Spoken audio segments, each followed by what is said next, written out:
All right.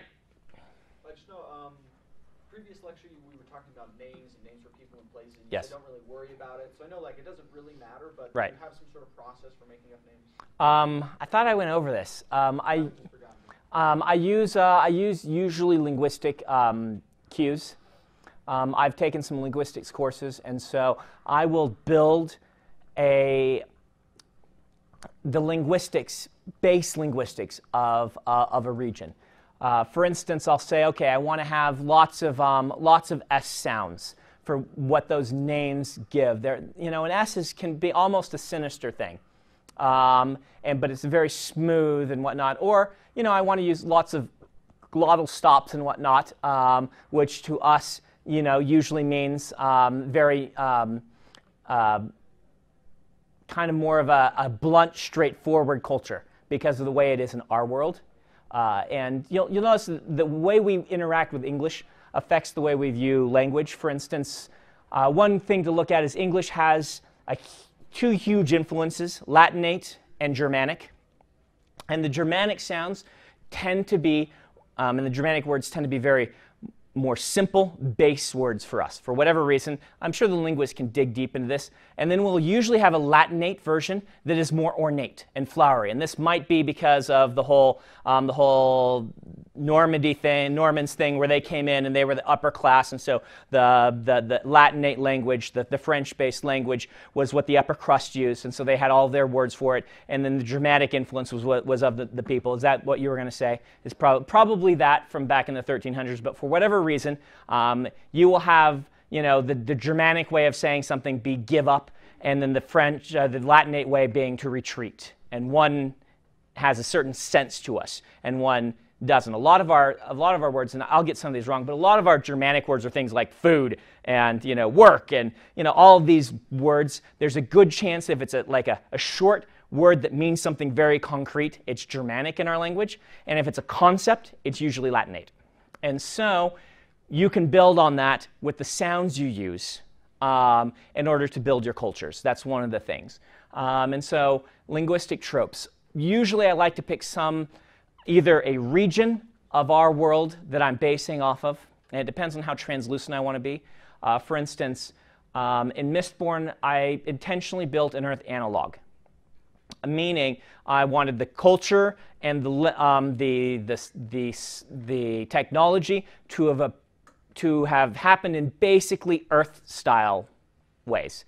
And so the culture is going to feel very familiar because it's Luthadel is based on 1800s Paris, and you have the languages. Therefore, the area where Ellen's from is just basically using German. I went and I took German words and I looked for morphemes in them that sounded cool to me, and I built names out of them.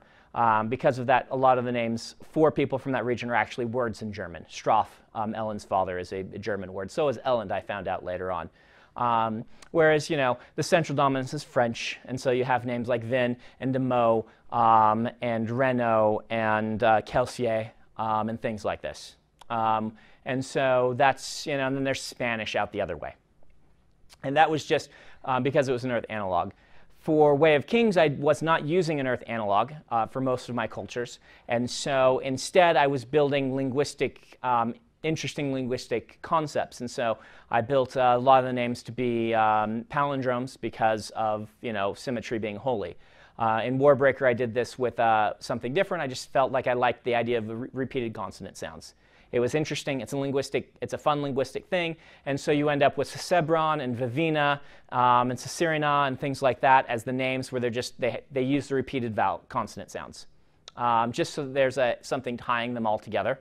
I'll usually write out a list of forbidden sounds. They just don't have in that language, and maybe a couple of sounds we don't have in our language that they use, and I'll go from there.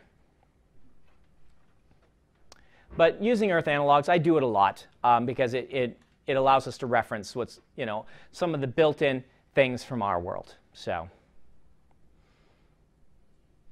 one way to do this easily is to get a big atlas and look for a lot of words and names. Another one is baby names from those countries and things like that. So. What about dialects, like regional It really just depends. I try to keep them subtle. I try to keep them simple. For instance, the terrace dialect in Mistborn is really only 3 or 4 little rules for myself. In their original language, they had a word that meant I think, to soften. We do this a lot. We don't have them as much in English, except Canadian English uses a, and things like this. But a lot of languages have it. Spanish has one, doesn't it? What's that? Verdad. Maybe, yeah. There you go, verdad. So the terrace people will say at the end, they'll often reverse that structure and just say, I think. Instead of I think that there's, they'll say, it is this and this and this, I think. And that's one thing that they do. I built them to have compound sentences more often than simple sentences. And this is to kind of reflect their nature as a lot of scholars and things like this. And just a couple of little linguistic rules like that to help me along and to not go overboard. I think dialect's too easy to go overboard on. In Elantris, it was just a couple of words from the language that I threw in, Sule, and Kolo, and a couple of these things to just add some flavor to it. So again, I suggest being more subtle, and there are a few tricks that authors use a little too often, I feel. They still can work just fine, but the no contractions thing, a lot of authors you'll see, and a lot of newer writers are like, well, I'll make them use no contractions to be their thing. And that's okay, but I would rather you say no contractions plus, we have a very formal way of speaking, so we always address someone by their name. Or their full name, which was something Robert Jordan did. Yeah, the Aiel always address people by their full name. Very rarely do they not use the full name because that's one of the things he wanted for that culture. And something like that is actually more distinctive. It's also a little more invisible, and yet at the same time gives a great sense for the language. And so if you want someone to be smart, the other one that people use too often is using big words. Smart people don't actually use big words all that often. This is a false sort of sense that we've gotten from media that the smart one is using all these big words. It doesn't happen. Go listen to smart people, and that's not what they do. Smart people tend to be much better at making arguments. They tend to be much more self-assured, and they tend to use complex compound sentences and arrange their sentences like I just did, where it's organized very thoughtfully. People who are not educated are not going to organize their thoughts thoughtfully in a structure. They're going to kind of be more all over the place. You can also talk about instinct versus learning and how people talk.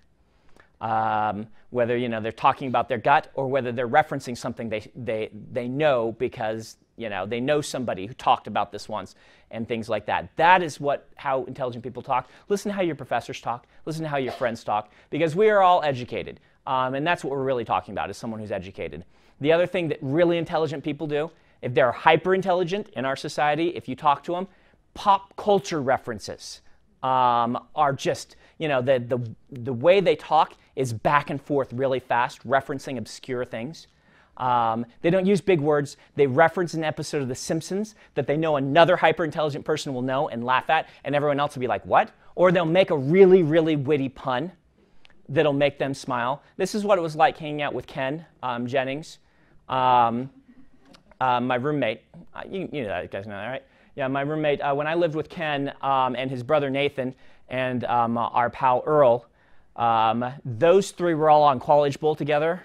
Well, Ken and Earl were, and I don't think Nathan was with them, but they're all trivia buffs. They're all hyper intelligent, and a conversation between the three of them is not full of big words. Instead, it's full of the right words. It's full of lots of quick back and forth, and it's over your head because you don't know what they're referencing half the time. So that's how hyper-intelligent people get. So anyway, those are just a couple of mistakes people make. Instead of having them, use words like miasmic and these big long sentences with these. You've seen it. They do it. They do it in kids' cartoons all the time. Well, that's the smart one because he just used a word I don't know. So.